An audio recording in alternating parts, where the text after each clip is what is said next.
దేశవ్యాప్త సార్వత్రిక కార్మిక సమ్మెకు సంపూర్ణ మద్దతు తెలుపుతున్నామని బీఆర్ఎస్ ఎమ్మెల్సీ కవిత తెలిపారు. కార్మికులు పోరాడి సాధించుకున్న 8 గంటల పని విధానం రద్దు చేయాలనే కుట్రలను తిప్పికొడదామన్నారు. కేంద్ర ప్రభుత్వం అప్రజాస్వామికంగా తెచ్చిన కొత్త లేబర్ కోడ్లను రద్దు చేయాలని కోరారు.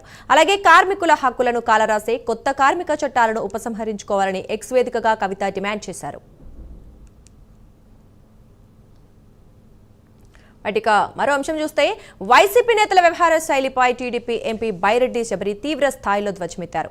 మహిళలపై ఇష్టం వచ్చినట్లు మాట్లాడుతుంటే ఆ పార్టీ స్కూల్ ప్రిన్సిపల్ జగన్మోహన్ ఎందుకు స్పందించడం లేదని మండిపడ్డారు. షర్మిలాను వైసీపీ నేతలు నోటికొచ్చినట్లు విమర్శిస్తే కనీసం అన్నగారైన జగన్ కు కోపం రాలేదని బైరెడ్డి శబరి ఆగ్రహం వ్యక్తం చేశారు. ఈ స్టూడెంటే, ఈ స్కూల్ సీనియర్ మోస్ట్ స్టూడెంటే. ఆయన అంటారు, మహిళలందరూ అంతా పిశాచులమంట, శంకర జాతికి చెందిన వాళ్ళు అని అంటారు. అంటే మేము పిశాచులు అయితే మీ ఇంట్లో మహిళలు మరి ఏంటి? మా జాతి శంకర జాతి అయితే మరి మీ మహిళలు ఏ జాతికి చెందిన వాళ్ళు అని నేను ఈరోజు ప్రశ్నిస్తున్నాను. ఇంకొకడు అంటాడు, అమరావతిలో ఉన్న మహిళలు అందరూ వేశ్యలు అని అంటారు. ఇదే మాట ఎవరైనా మీ తల్లిని కానీ చెల్లిని కానీ కూతుర్ని కానీ అంటే ఊరుకుంటారా?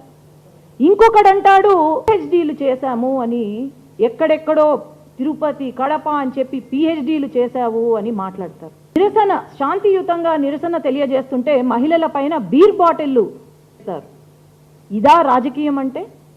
మీరు మహిళల్ని కించపరిచే విధంగా రాజకీయం చెయ్యాలి అనుకుంటే అది మీకు ది డెడ్ ఎండ్ అని నేను చెప్పగలుగుతాను.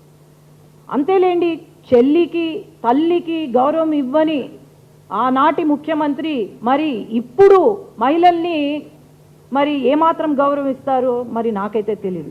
ఏదో జాతి, ఏదో నీతికి చెంది, ఏదో నీతి లేని జాతి లేని మనిషి, చీర కట్టుకున్న మగవాడు అని ఎవ్వడో వైసీపీ కార్యకర్త వాడు మాట్లాడుతుంటే ఏ అన్నకైనా నరికేయాలనే కోపం వస్తుంది అని అసలు ఏమీ మాట్లాడలేదు అన్నాడు.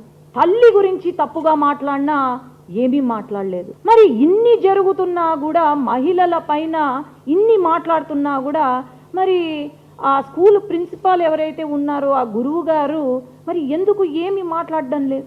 ఈ స్టూడెంటే, ఈ స్కూల్ సీనియర్ మోస్ట్ స్టూడెంటే. ఆయన అంటారు, మహిళలందరూ అంతా ఉప్పల్ నియోజకవర్గంలో బోనాల సందర్భంగా